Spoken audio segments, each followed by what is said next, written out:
Sometimes the most incredible stories aren't where you'd expect to find them, not in some grand poem or a song about a famous battle, but tucked away in, of all things, a simple list of names and numbers.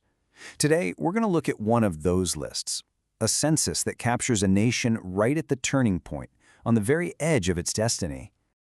But let's actually jump to the end for a second, because the text drops this absolute bombshell right at the close. This one sentence reveals something staggering.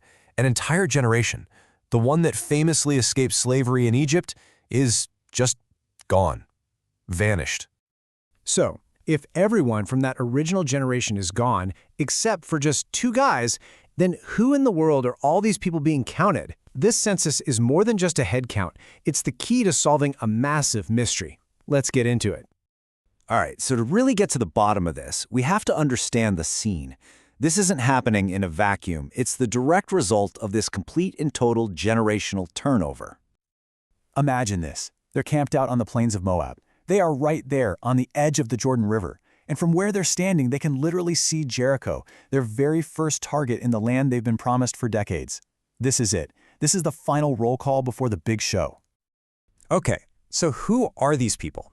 To find out, we have to dig into the numbers themselves. How is this whole count even done, and what do they find? Yeah, there's nothing mysterious about why they're doing this count. It is super practical.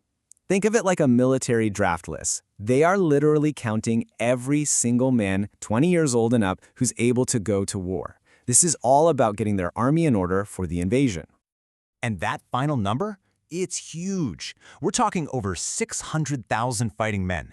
This isn't some small wandering tribe anymore. This is a full-blown nation, a brand new army basically, ready to go. But here's where it gets really interesting, the breakdown by tribe. Because the numbers are all over the place. You've got these absolute powerhouses, like Judah, with more than 76,000 men. Then strong tribes like Dan and Issachar right behind them. But as you go down the list, you see this massive drop-off, all the way down to little Simeon at the bottom, with just 22,000 men. And this chart just lays it all out, doesn't it? I mean, look at that contrast. Judah is an absolute giant compared to Simeon. This isn't random. These numbers are telling a 40-year story of who thrived and, well, who didn't. The data itself is history. Okay, but this list is so much more than just a spreadsheet of numbers. If you look closely, woven right into the genealogies, you find these fascinating little footnotes, these incredible stories of rebellion, of tragedy, and of unique situations that really defined this new nation. For example, take the tribe of Reuben. Right in the middle of listing out Reuben's family tree, the story just stops, and it reminds everybody about these 2 guys, Dathan and Abiram. They were leaders who rebelled, and the way the text describes what happened to them, it's just wow. And get this, it's not just a passing comment. The text says their story is literally a warning sign. The census is basically the nation's permanent record, and this warning is stamped right in it for this new generation to see. But then it adds this fascinating little detail. Korah's own line didn't die out. And you see these little historical tidbits all over the place. It casually mentions 2 of Judah's sons who died way back in Canaan. It points out that Asher had a daughter named Sarah.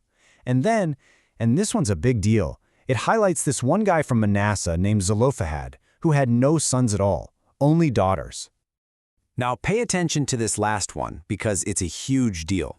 This little note about Zelophehad's daughters, it's not just family trivia. It's setting the stage for a major legal decision about inheritance that's going to become critically important once they actually have land to give out.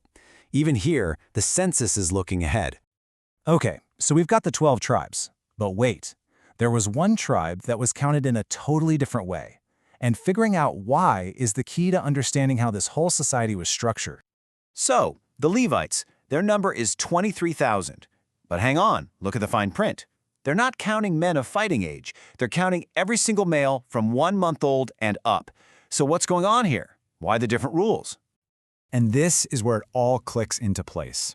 The other 12 tribes, they were counted for one reason, to fight and to get land. Simple. But the Levites, they had a whole different job description. Their purpose was to serve in the sanctuary. And because of that special role, they were set apart. Their inheritance wasn't a piece of real estate. It was their sacred service itself. And yep, you guessed it, Just like the others, the Levite list has its own built-in history lesson. It makes sure to remind everyone about the tragedy of Aaron's two older sons, Nadab and Abihu, who died when they messed up a ritual. Once again, you see the census acting like this living historical document, making sure the past is never forgotten. All right, so we've looked at the numbers, we've dug into the hidden stories, and we've seen the big exception with the Levites. So let's pull it all together. What was the ultimate point of this whole thing? Because here's the thing. This whole count, it wasn't really about looking back at who was lost. It was all about planning for what came next. It's basically a strategic blueprint for the future. And that blueprint had two very clear goals. First up, conquest. They needed to know their exact military strength, tribe by tribe, for the battles ahead. And second, inheritance. This wasn't going to be a land grab. This was a plan to divide up the territory fairly once they'd won it. And the text is crystal clear about this. It lays out the rule: the bigger the tribe, the bigger the piece of land they get. The smaller the tribe, the smaller their inheritance. It's that simple. The numbers from this census directly translate to future real estate. So in the end, that's what this census did. It took this group of people who had been wandering in the desert and turned them into an organized nation. It gave them an army structure and a concrete plan for their future. This wasn't just a list of names. It was the foundation they were going to build their entire future on. You see, this census really isn't an ending at all. It's the beginning. It's the start of the story of the Promised Land. They've got a new generation, they've been counted, their destiny is all laid out on paper. The only question left was, could they actually pull it off?